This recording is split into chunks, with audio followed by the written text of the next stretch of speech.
बोलो विष्णु भगवान की जय, लक्ष्मी नारायण भगवान की जय। बृहस्पतिवार के व्रत की विधि। सबसे पहले विधि समझते हैं, फिर कथा सुनते हैं।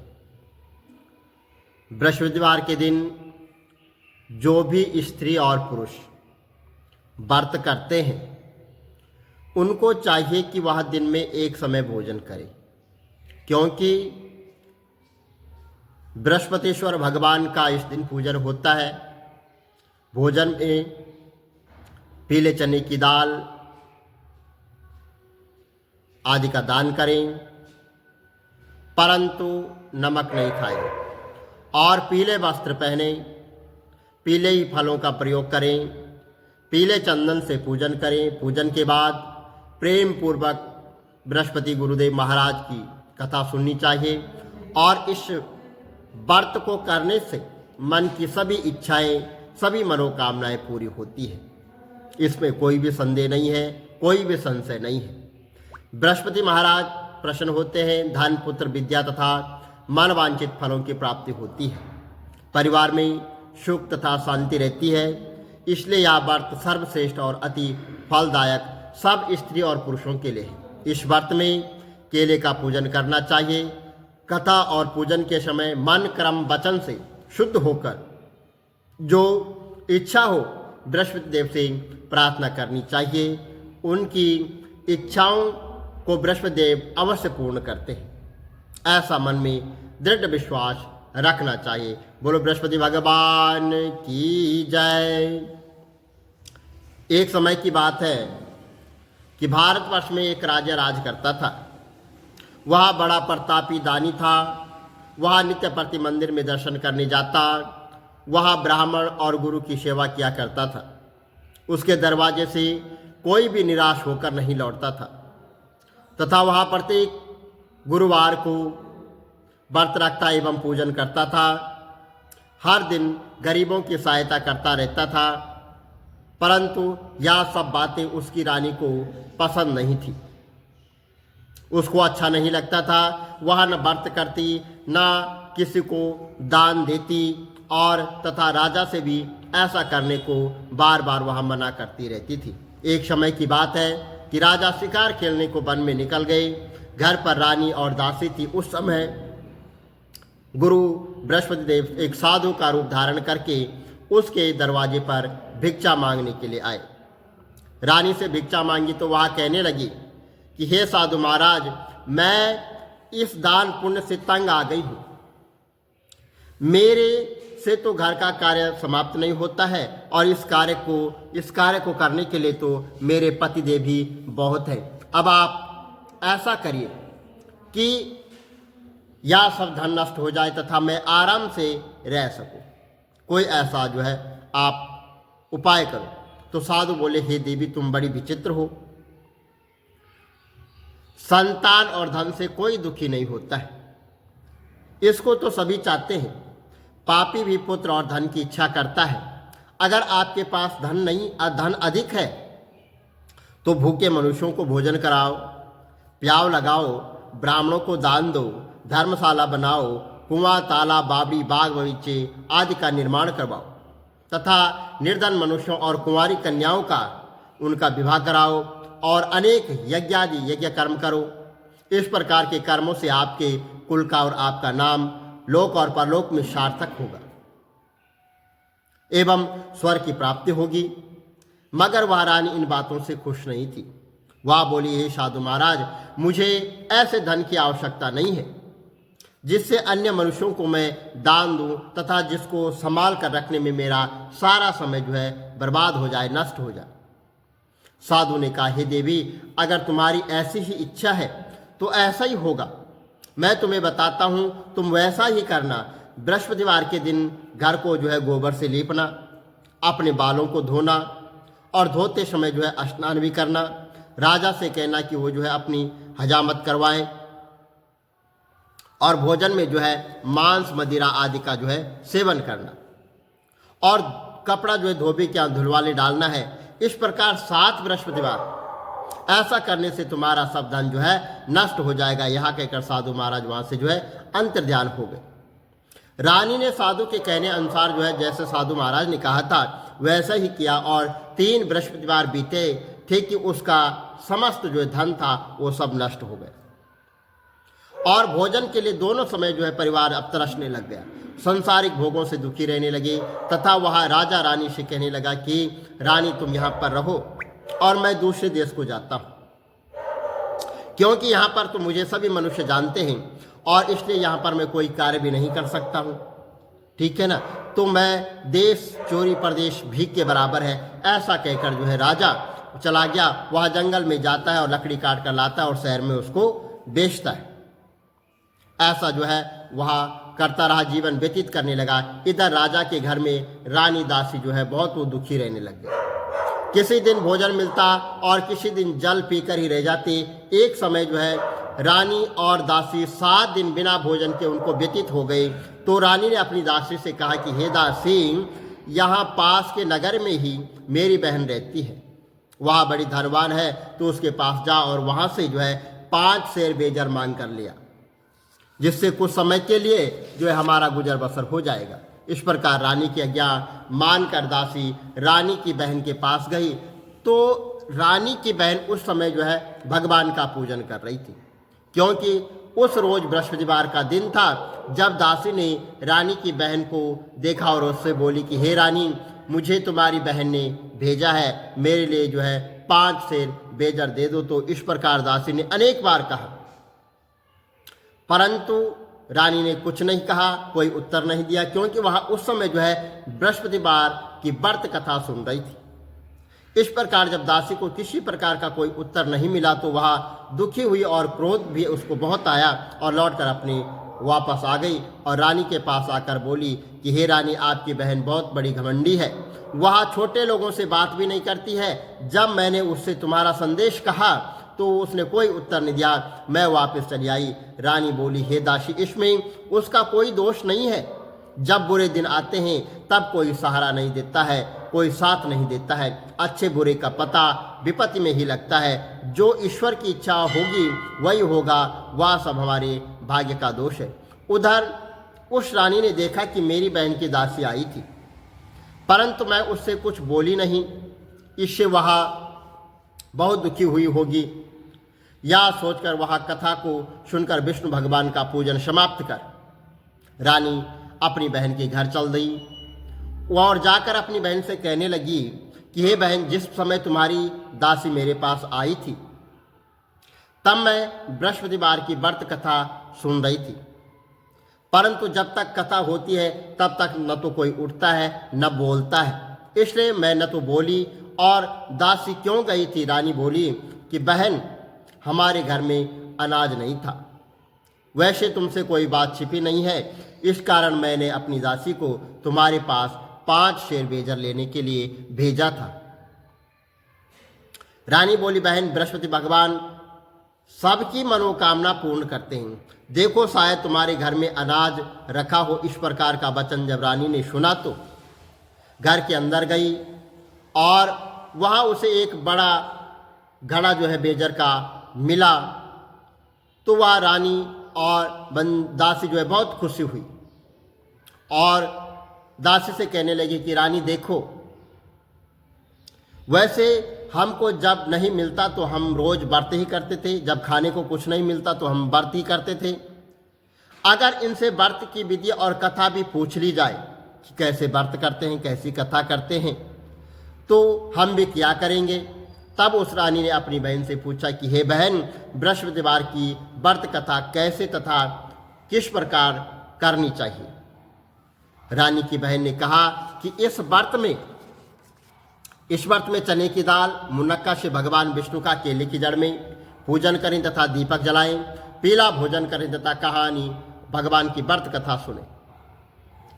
और इसके सुनने से भगवान बृहस्पतिदेव प्रसन्न होते हैं, अन्न और पुत्र तथा धन देते हैं और सभी मनोकामना जो है वो पूर्ण करते हैं। इस प्रकार रानी और दासी दोनों ने निश्चय किया कि बृहस्पति भगवान का पूजन हम जरूर करेंगे।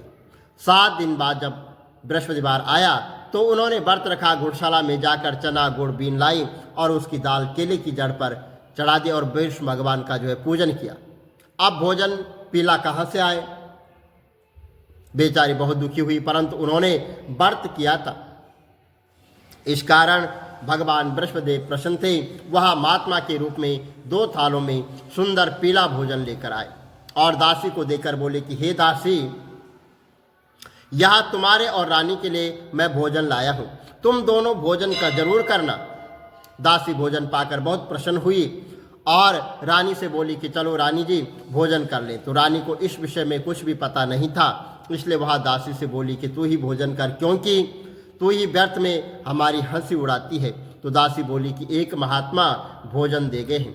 रानी कहने लगी कि वह भोजन तो तेरे लिए दे गए होंगे, तो ही भोजन कर। दासी ने कहा वह महात्मा हम दोनों के लिए 2 थालों में भोजन देकर गया है, इसलिए हम दोनों साथ ही भोजन करेंगे। इस प्रकार रानी और दासी दोनों ने गुरु भगवान को यानी बृहस्पति भगवान को नमस्कार कर भोजन प्रारंभ किया। अब वह प्रत्येक बृहस्पतिवार को जो है व्रत किया और भगवान विष्णु का व्रत करने लगे, भगवान विष्णु का पूजन करने लगे। बृहस्पति भगवान की कृपा से फिर रानी और दासी के पास धन हो गया। रानी ने फिर उसी प्रकार आलस्य करने लगी तो दासी बोली कि देखो रानी, तुम पहले भी इस प्रकार आलस करती थी, तुम्हें धन रखने में बड़ा कष्ट होता है, इस कारण सभी धन नष्ट हो गया है। अब गुरु भगवान की कृपा से पुनः हमें धन प्राप्त हुआ है, तो फिर तुम्हें आलस्य हो रहा है। बहुत मुसीबतों के बाद हमने यह धन पाया है, बड़ा कष्ट पाया है, तब जाके ये धन हमें मिला है, तो इसलिए हमें दान पुण्य करना चाहिए। और तुम भूखे मनुष्यों को भोजन कराओ, प्याव लगाओ, ब्राह्मणों को दान दो, कुआं ताला बावड़ी आदि का निर्माण करवाओ, मंदिर पाठशाला बनाकर दान दो और कुंवारी कन्याओं का जो है विवाह कराओ।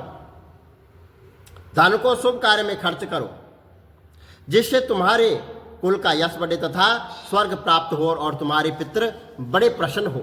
इस प्रकार का जो है तुम दान करो, इसको दान करने से तुम्हारा यश मान और सम्मान बढ़ेगा। तब रानी ने इसी प्रकार का कर्म करना जो है आरंभ कर दिया और फिर काफी यश फैलने लग गया। एक दिन रानी और दासी विचार करने लगी कि न जाने राजा किस दशा में होंगे, उनकी कोई खबर नहीं है। और भगवान बृहस्पतिदेव से गुरु भगवान से प्रार्थना करने लगे कि और भगवान ने रात्रि में राजा को स्वप्न में कहा कि हे राजा उठ, तेरी रानी तुझको याद कर रही है, अब अपने देश चले जा। राजा प्रातः काल उठा और विचार करने लगा कि स्त्री जाति खाने और पहनने की शादी होती है, परंतु भगवान की आज्ञा मानकर वह अपने नगर को चलने के लिए तैयार हो गया। इससे पूर्व जब राजा प्रदेश चला गया था तो प्रदेश में दुखी रहने लगा, प्रतिदिन जंगल से लकड़ी काट कर लाता, उन्हें शहर में बेचकर अपना जो है दुखी जीवन जो है बहुत कठिनता से वो व्यतीत कर रहा था। एक दिन राजा दुखी हो अपनी पुरानी बातों को याद करके रोने लग गया।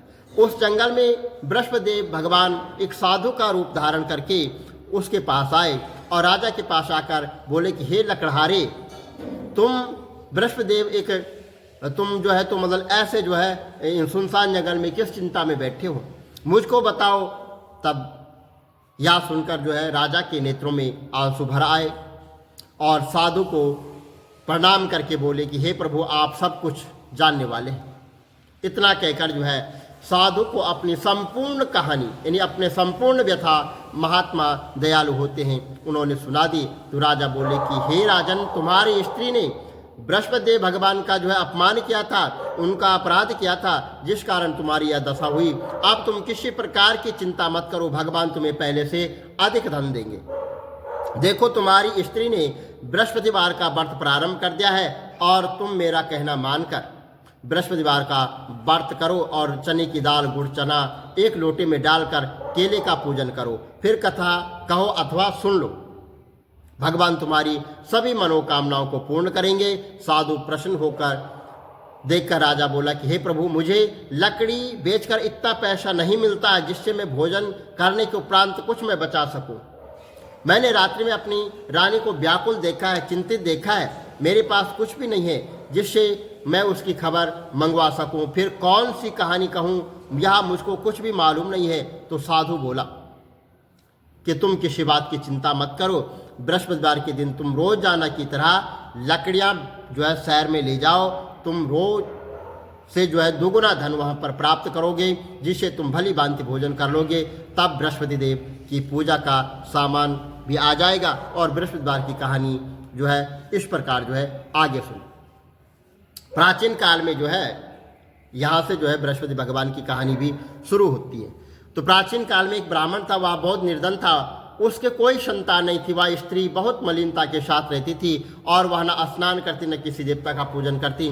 प्रातः काल उठते ही सर्वप्रथम भोजन करती थी, किंतु उसका कोई परिणाम न निकला। भगवान की कृपा से ब्राह्मण की स्त्री के कन्या रूपी रत्न जो है पैदा हुआ,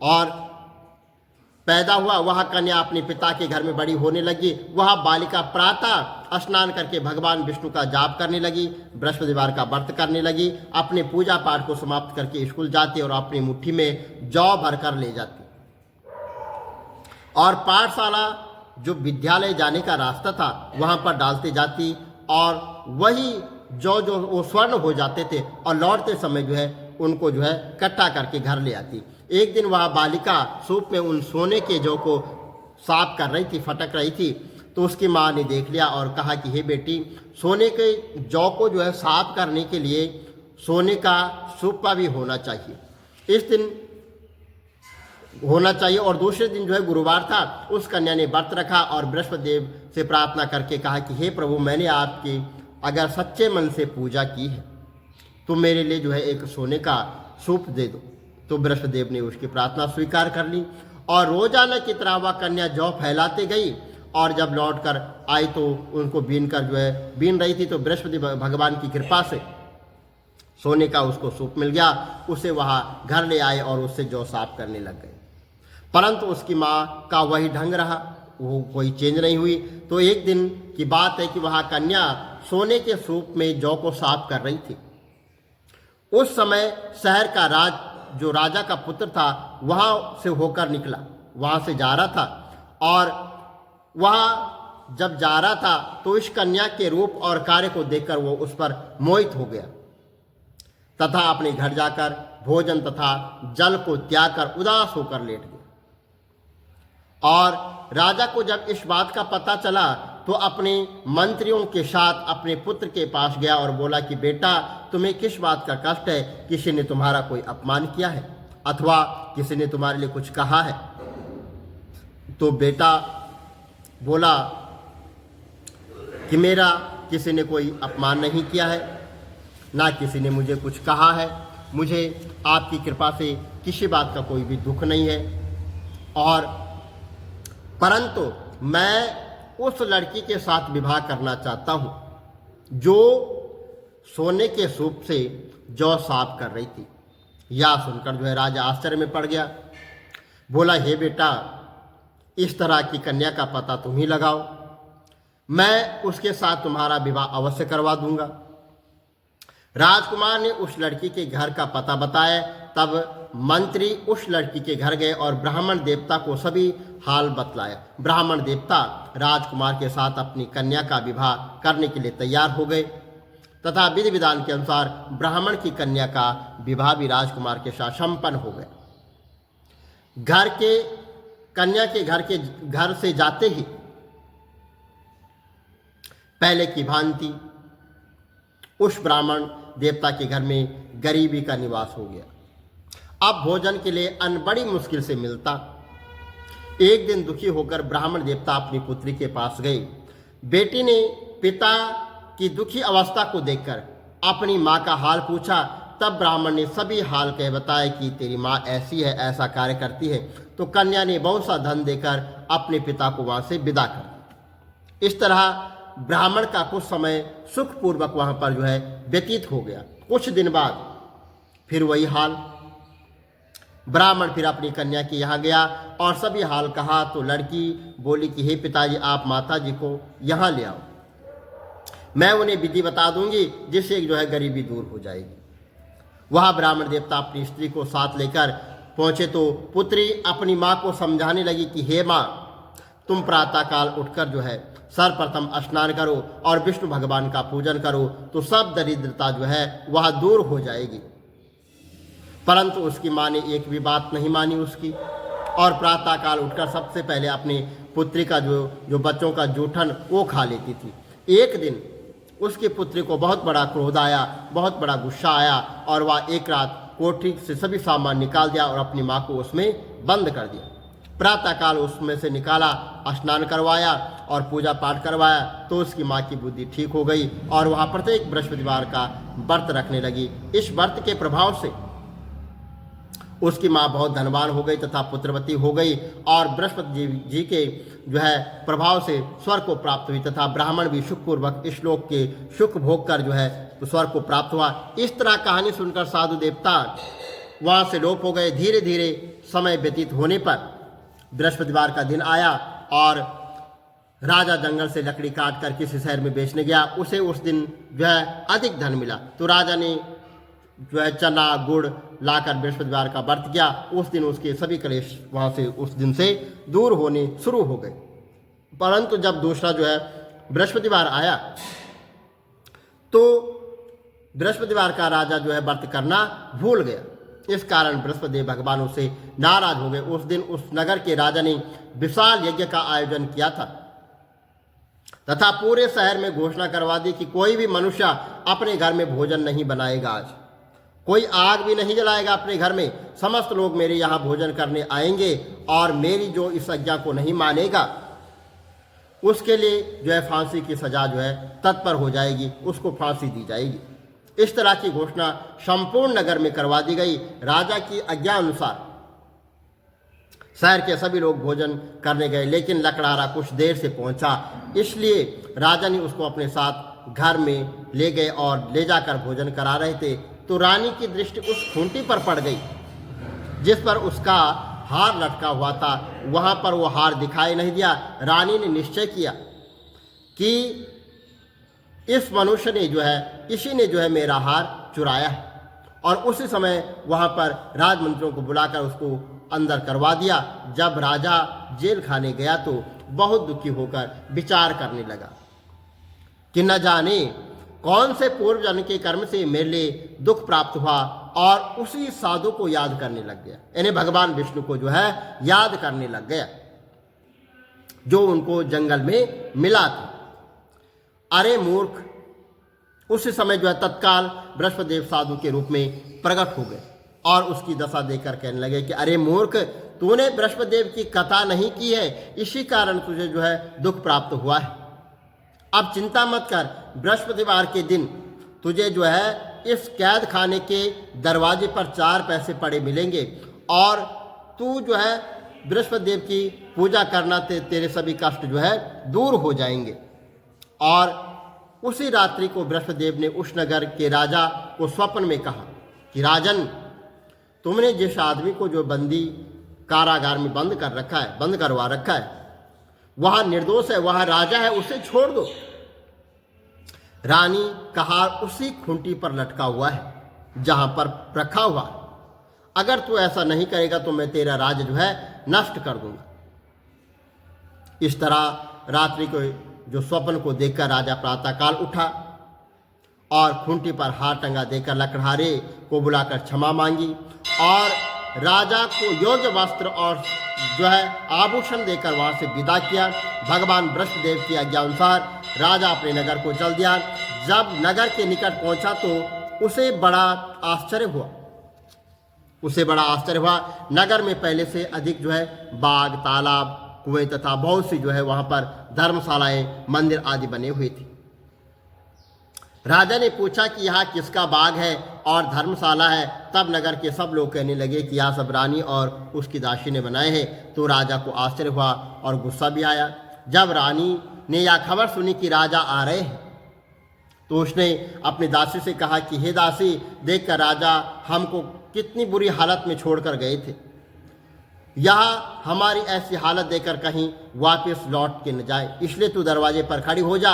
और आज्ञा अनुसार दासी दरवाजे पर खड़ी हो गई। राजा आए तो उन्हें अपने साथ ले आना।